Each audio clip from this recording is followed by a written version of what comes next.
ಬೆಂಗಳೂರು ಗ್ರಾಮಾಂತರ ಜಿಲ್ಲೆಯ ಕುಣಿಗಲ್ ತಾಲೂಕಿನ ಯುವಕನ ಪ್ರಿಯತಮೆಯೊಬ್ಬಳು ಆತ್ಮಹತ್ಯೆ ಮಾಡಿಕೊಂಡು ಸಾವನ್ನಪ್ಪಿದಳು. ಅದರಿಂದ ಮನನೊಂದ ಪ್ರಿಯತಮ ವಿಷ ಸೇವಿಸಿ ಆತ್ಮಹತ್ಯೆ ಮಾಡಿಕೊಂಡಿರುವ ಘಟನೆ ತಾಲೂಕಿನ ಹುಲಿಯೂರು ದುರ್ಗ ಹೋಬಳಿ ಮಾಗಡಿ ರಸ್ತೆ ಅರಣ್ಯ ಪ್ರದೇಶದಲ್ಲಿ ನಡೆದಿದ್ದು 6 ತಿಂಗಳ ಬಳಿಕ ಅಸ್ಥಿಪಂಜರವಾಗಿ ಶವ ಪತ್ತೆಯಾಗಿದೆ.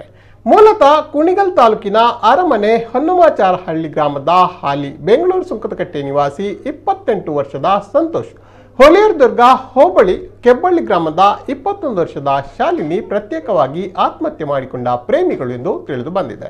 ಈ ಪ್ರಕರಣದ ವಿವರಣೆ ಹೀಗಿದೆ. ಸಂತೋಷ್ ಹಾಗೂ ಶಾಲಿನಿ ಒಬ್ಬರನ್ನೊಬ್ಬರು ಪ್ರೀತಿಸುತ್ತಿದ್ದರು ಎನ್ನಲಾಗಿದೆ. ಹುಡುಗಿಯ ಕಡೆಯವರು ಸಂತೋಷನಿಗೆ ಕೊಟ್ಟು ಮದುವೆ ಮಾಡಲು ನಿರಾಕರಿಸಿದ್ರು ಎನ್ನಲಾಗಿದೆ. ಇದರಿಂದ ಬೇಸರಗೊಂಡ ಯುವತಿ ಅಕ್ಟೋಬರ್ 2021ರಲ್ಲಿ ವಿಷ ಸೇವಿಸಿ ಆತ್ಮಹತ್ಯೆ ಮಾಡಿಕೊಂಡಿದ್ದಳು. ಈ ವಿಚಾರ ತಿಳಿದ ಸಂತೋಷ್ ವಿಷ ಸೇವಿಸಿ ಆತ್ಮಹತ್ಯೆಗೆ ಯತ್ನಿಸಿದ್ದು ಆತನನ್ನ ಪೋಷಕರು ಆಸ್ಪತ್ರೆಗೆ ಸೇರಿಸಿ ಚಿಕಿತ್ಸೆಯನ್ನ ಕೊಡಿಸಿದ್ರು.